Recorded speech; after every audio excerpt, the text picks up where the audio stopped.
Satan needs your spirit dead. He needs your spirit totally, totally dead, devoid of God, separated from God. It's just the way it is.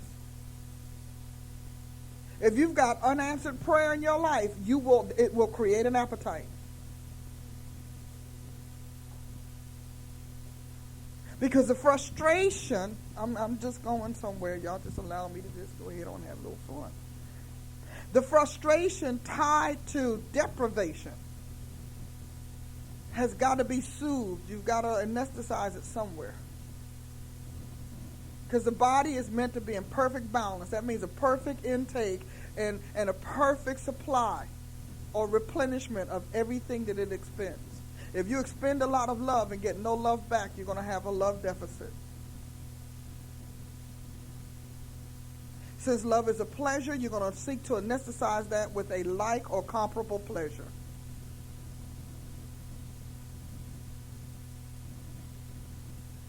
Isn't that something?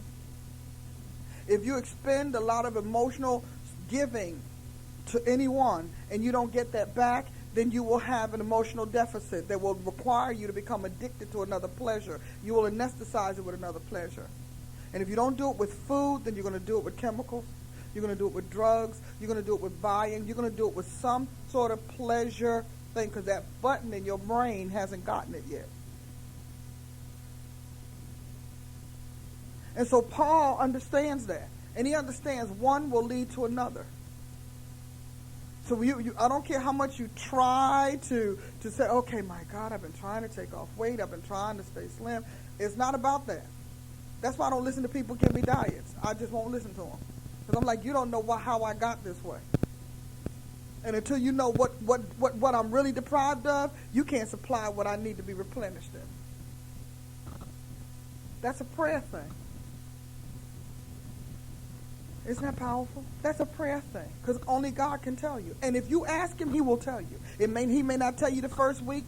He may not even tell you the first year. But as surely as Jesus is Lord, he's going to tell you. Because he said, ask of me. He said, whatever you ask me to do, I will do it. So if you press God enough, he will tell you the very day you covenanted to feed that deficit, that deprivation with an artificial source. Now, the enemy never wants you to find out the soul hurt or the soul injury that caused it. He never wants you to know that.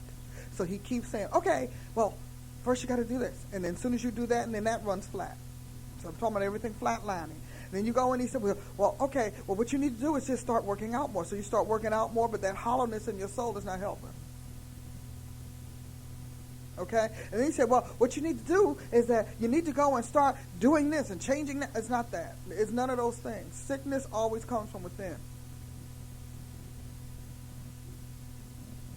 And so you can't fix yourself with all that external stuff. And God is the one that's trying to tell you, I'm it. What you're starving for is me.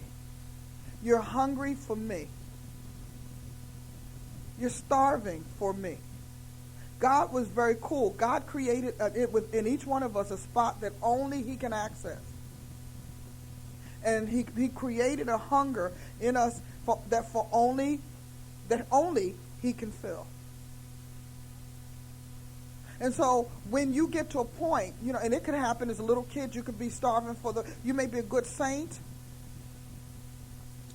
You love to serve the Lord. You may be a good saint. You may be a good servant, but you're starving for something that God has. Sometimes we say, well, I love the Lord. Yeah, but you may be starving for the Father side of God. And you don't know how to tap into it, or you're afraid of it. You may be starving for the acceptance side of God. But whatever you're starving for, you will anesthetize that feeling, because when the soul hurts, there's no medication really for the soul. Not on the inside. So when your soul is hurting, it's always going to look for something outside to numb the pain. And that numbing, that reliance on that numbing constitutes addiction. And when you become addicted to God, then you're addicted to all you need.